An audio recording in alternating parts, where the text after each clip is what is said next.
All right, dude. So you broke your collarbone. That blows. I heard this really cool thing yesterday.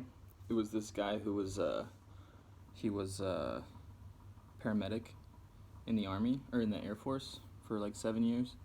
Anyway, he's a paramedic for 7 years, and then he decided to go and be a doctor. And he didn't get into medical school twice. He applied, got rejected at like 10 schools. Applied again, got rejected at 10 different schools. And the third time he finally got in. So it was like he was doing everything right. He did well in his classes. He had worked really hard. Got rejected, even though he was a veteran and all that stuff. So he said, like those were failures. That when he was in med school, there were exams that he didn't do well on. That during his residency, there were surgeries that he screwed up in, and that even today he still has like failures that he runs into and really crappy things that happen. And he said, "Here's the rule: I give myself 24 hours. 24 hours, I can be sad and depressed, I can be mean to people, I can shout at people, whatever. I give myself 24 hours, and then I just have to let it go. So I can do everything I want in that 24 hours. After that, it's history." So, I'm kind of sad today. I got my biology score back, and I was not as happy with the score. I did well, but it wasn't what I had hoped for. So, I mean, kind of like I'm not going to compare it to your season because that sucks. I know what it's like to just go to practice every day, work your butt off, rain, cold weather, especially like during games when it's raining and cold and all you do is stand on the sideline. Like, I don't know what's worse than that. So, I kind of found myself in the wrestling room. For once, you're in charge of everything. Like, you are as good as you are because you work hard, because you show up on time, because you bust your hump, because you make weight. Like, no one controls that. When it comes to starting lineup, well, kid's dad or, there's friends in the community and you know the right people, and it's just all political. It's all just BS. But wrestling? No. Wrestling is one-on-one. It's mano-a-mano. There's no better sport than wrestling because you test your metal and you have nobody to save you. No timeouts, no half times, no breaks. So here's the deal. Wrestling is about high-intensity intervals. Now, you might have heard of HIIT training. It's called high-intensity interval training. The idea is you train your body for short bursts of 100 to 110%. You just kill yourself. It hurts, it sucks, it's really hard, but it is the best way, not only to lose weight when you're old and, whatever, but also the best way to train, especially for wrestling. So, it'll be like a 45-minute total training session. Essentially what we want to do here is we want to get your cardio up because you can't, and wrestling's not so much about the muscle. I mean, the muscles, all of that strength comes. What we really want to get going for you is the cardio. So here's how it's going to work. You're going to get on an exercise bike, and when you're sitting on the bike, don't sit up. Lean forward, hold the handle. You have to hold one hand.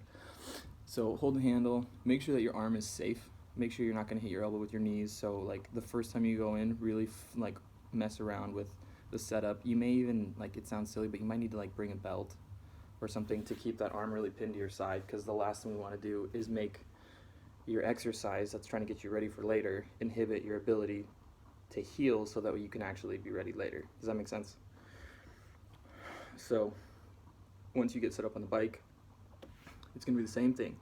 You're going to get in there. You can do about 10 minutes on the bike. Start off slow, slowly pick up the pace.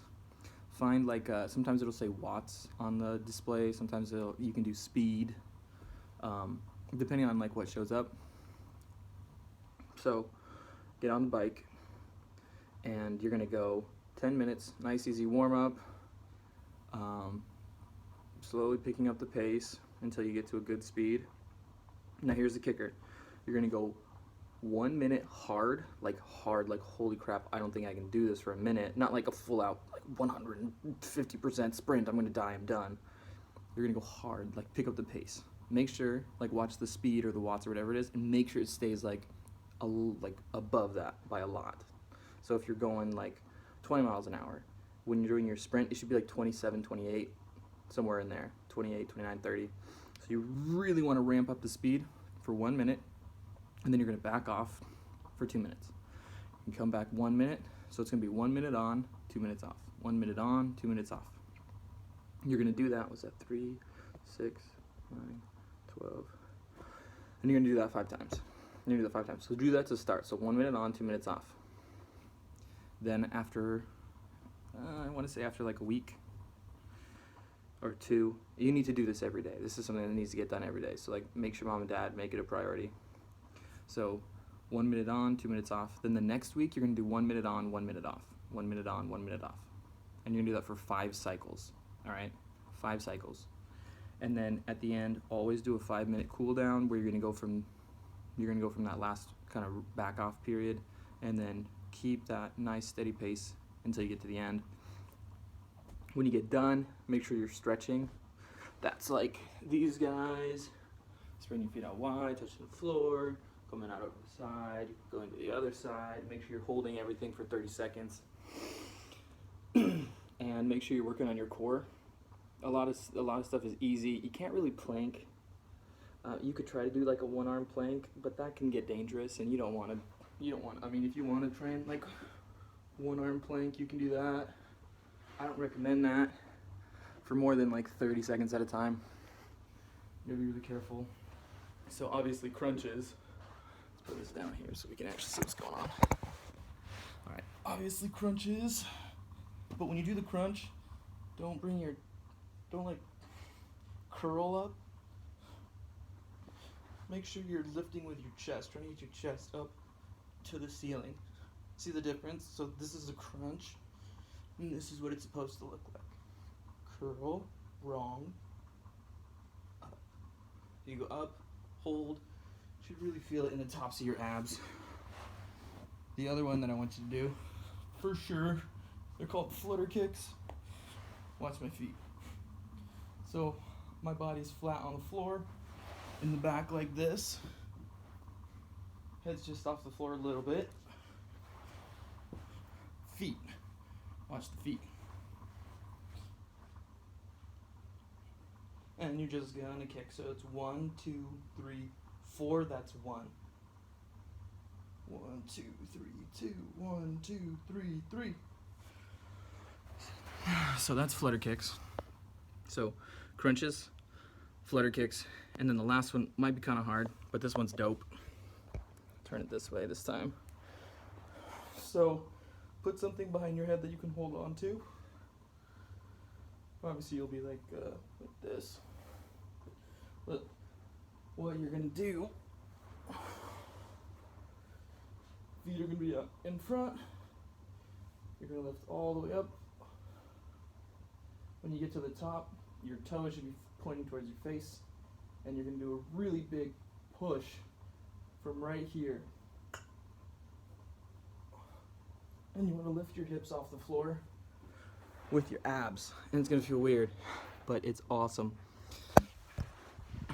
So, those are 3 ab exercises. Anything else that you like to do that after you get your cardio done. So, you'll do the bike for about it'll come out to about half an hour, 35 minutes, maybe something like that. So you'll do the bike, you do the core, and then this is really what I want you to focus on here. You're gonna take a dumbbell, and you're gonna feel like such a wuss, but this is what's gonna get you ready. So one's gonna be pinned here. You're gonna take that dumbbell, and it's gonna be like 5 pounds, maybe 7.5. Right now, if I was gonna do it, I would use like a 10 or maybe a 12.5. So honestly, 5 should be enough. Take the dumbbell, arm's gonna be all rested here, and you're gonna go straight up like this. So you're gonna go out to the side, come down, stop, come up to the front, down, and stop. So it's not this. You'll see people in the gym who do this one. That's a waste of movement. You're using the momentum to swing it up. So you might as well just like be at home watching TV. It takes as much effort as like lifting up a remote. So you have to stop, up, hold for a second, stop, up to the front, hold for a second, stop. So I'll do it this way, up, and you only want to come up to about your shoulder height. You don't want to go over.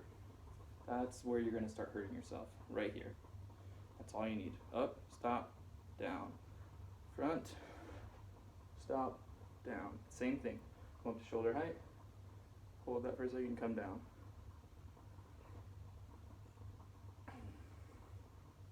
Just one more. So that's going to be a really great one for your shoulder. It'll help you kind of keep that strength up. Bicep curls, and triceps are going to be kind of hard, but you might be able to do it with one arm. So bicep curls, easy. Grab like, not a lot. You want to be able to do 15 reps. You'll go for 3 sets. I forgot to say that. With the abs, 3 sets of everything. So you do all 3 of those exercises. You break 30 seconds for the core for ab exercises. They recommend no more than 30 seconds of rest. That is the optimal time because they're the fastest recovering muscle.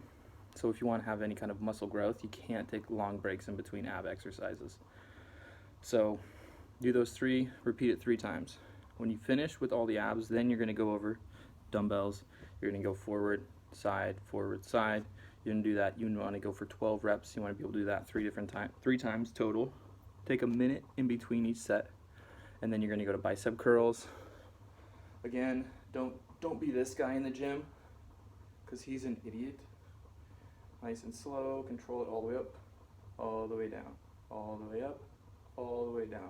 It should be about 2 seconds up and 2 seconds down, not this, where people like they bring it up and then they just let it drop. You should control it. You need to control it on the way down. And then for triceps, you're gonna go up to one of those cable machines.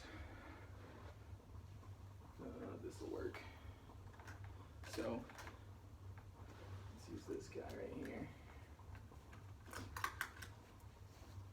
Whew, hopefully you're not bored. So you'll come to one of those cable machines where the cable is attached to the top. And you're gonna grab, I like the one, like the rope. You know what I'm talking about? It's a rope and it's got the little bulbs on the end, the plastic bulbs. And you're just gonna do this. Watch my arm. I'm gonna keep it pinned to my side, so I'm not using my shoulder. And I'm just gonna pull down, pull straight down. Right, like this.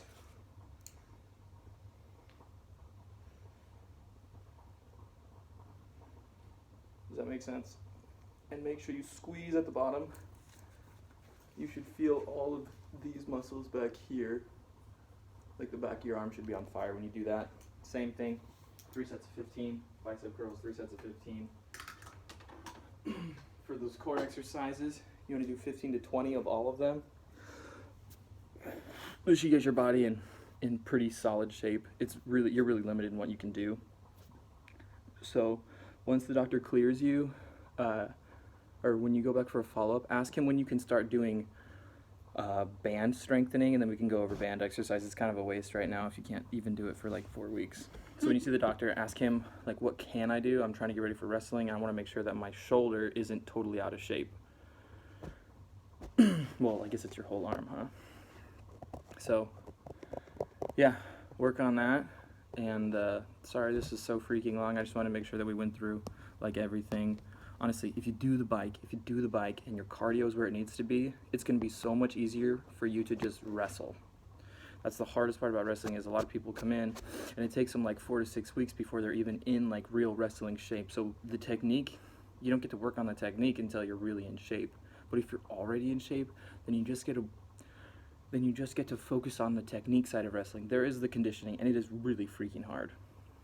That being said, once you get that under your belt, then the wrestling part itself is not nearly as hard. And then you can focus on technique, you can get better, and you'll see a big difference. You'll see a huge difference between you and even like sophomores and juniors who have been wrestling for 2 and 3 years.